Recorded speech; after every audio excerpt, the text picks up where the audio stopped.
Steam est sorti il y a quelques temps en Early Access sur Chrome OS. Et j'ai la chance d'avoir un Chromebook compatible, le Asus Chromebook CX9 que j'ai déjà testé sur la chaîne et qui s'est innové. Ainsi, je vous propose de vous montrer comment installer Steam sur un Chromebook, mais aussi mon retour d'expérience parce qu'il y a quand même pas mal de choses à dire. Alors n'oubliez surtout pas de liker et l'abonnement des familles. Je suis Fred, bienvenue sur Tech Live.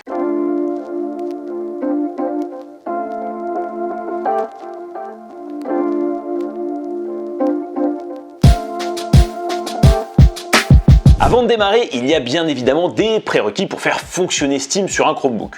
De mon côté, comme énoncé en introduction, je suis équipé du Asus Chromebook CX9, un modèle de Chromebook qui est très spéqué sur le marché. On est sur de l'Intel Core i7 de 11e génération, on a 16 Go de RAM LPDDR4 et 256 Go d'espace de stockage en PCIe G3. Ce modèle fait partie de la petite liste des modèles validés par Google, dont vous pouvez retrouver un lien en description de la vidéo. Mais dans l'absolu et sur l'ensemble des modèles validés par Google, eh bien il vous faudra à minima de l'Intel Core i5 de 11e génération, 8 Go de RAM et une plateforme graphique Intel Iris 10e Graphics. Basculons maintenant sur la phase d'installation, vous allez voir c'est très simple. Alors dans un premier temps, il faut passer du channel stable au channel développeur de Chrome OS. Pour ceux qui ne connaissent pas, c'est une version de Chrome OS qui est instable, où les équipes de développement travaillent. Ce n'est pas un environnement qui est préconisé au quotidien car vous risquez de perdre des données qui sont stockées sur la machine.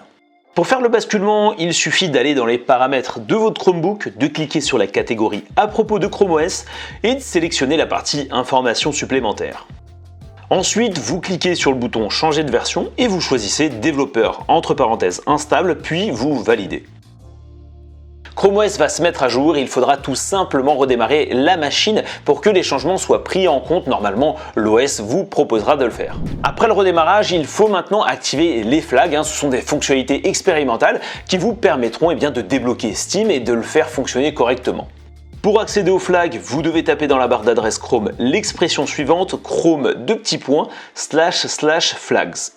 Ensuite, nous allons rechercher le flag Borealis-enabled et l'activer. Pour information, Borealis est le nom de code de Steam sur Chromebook et donc on va autoriser l'installation de Steam.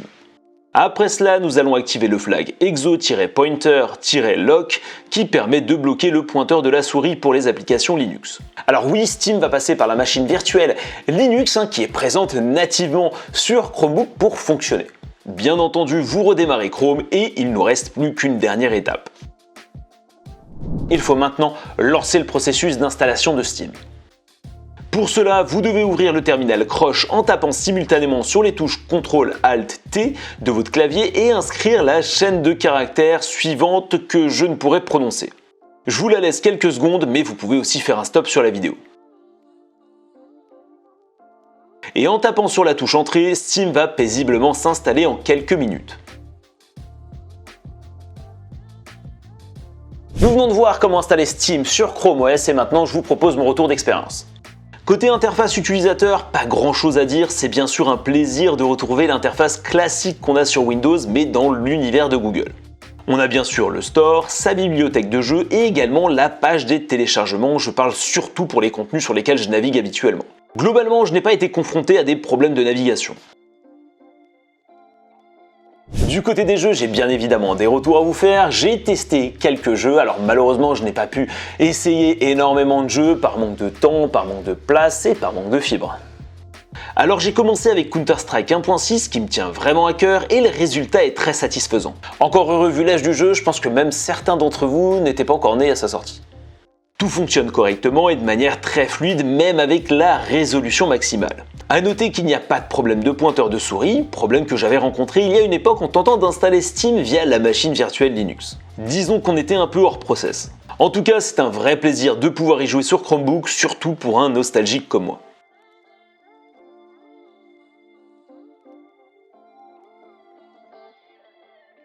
Ensuite, j'ai testé Team Fortress 2 auquel j'avais joué il y a fort longtemps et qui est un FPS totalement délirant et toujours jouable aujourd'hui, datant tout de même de 2007. Il a fallu basculer vers une résolution de 1600 par 900 et de baisser les performances vidéo à moyen globalement pour avoir une expérience très satisfaisante. Autrement, sur des performances plus hautes, on a effectivement une saccade qui intervient de manière assez aléatoire sans entacher la fluidité globale du gameplay et c'est un peu frustrant lorsqu'on veut faire des kills.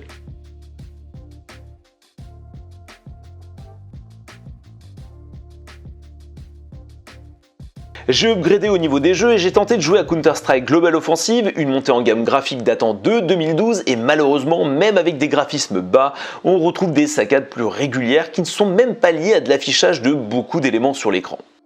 Malheureusement, ce n'est pas raisonnable pour un FPS qui demande de la réactivité et de la précision, la jouabilité est donc très limitée.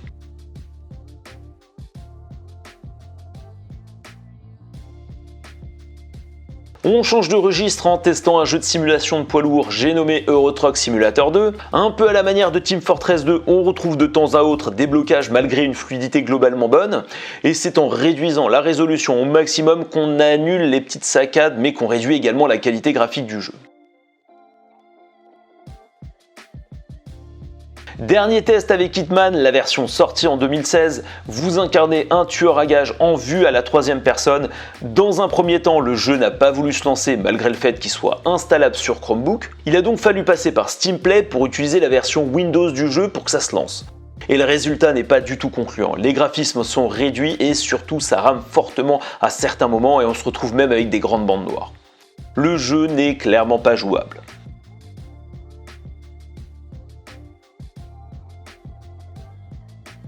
Pour terminer, très clairement, je ne vous recommande pas d'acheter un Chromebook pour jouer à Steam dessus. Pour le moment, on note que l'installation s'est bien déroulée, que l'interface de Steam est fidèlement représentée sur Chrome OS. Cela dit, il me semble qu'il y a de vrais problèmes de compatibilité. Sur des jeux très anciens comme CS 1.6, il n'y a pas de problème et j'imagine que sur de futurs petits jeux indépendants, ça devrait faire l'affaire. Par contre, sur tous les autres jeux testés, il y a des petites saccades qui peuvent être plus ou moins annulées en modifiant les options dans les paramètres, mais sur des jeux récents du type Hitman, l'expérience est clairement mauvaise. Malheureusement, je n'ai pas pu tester d'autres jeux plus gourmands, je pense notamment à The Witcher 3 qui a été validé par Google, je suis vraiment curieux de voir comment il fonctionne. Alors sur les jeux plus anciens, je trouve ça étonnant que ces petites saccades subsistent alors que l'expérience au global est fluide et je soupçonne donc des problèmes de compatibilité. Parce que certes, nous n'avons pas de carte graphique ultra performante, mais devoir modifier les options dans les paramètres pour un Team Fortress 2, je trouve ça assez bizarre.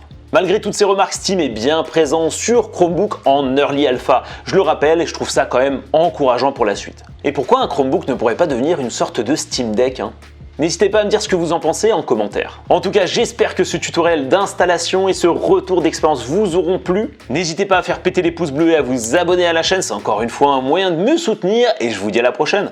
Ciao, bye bye.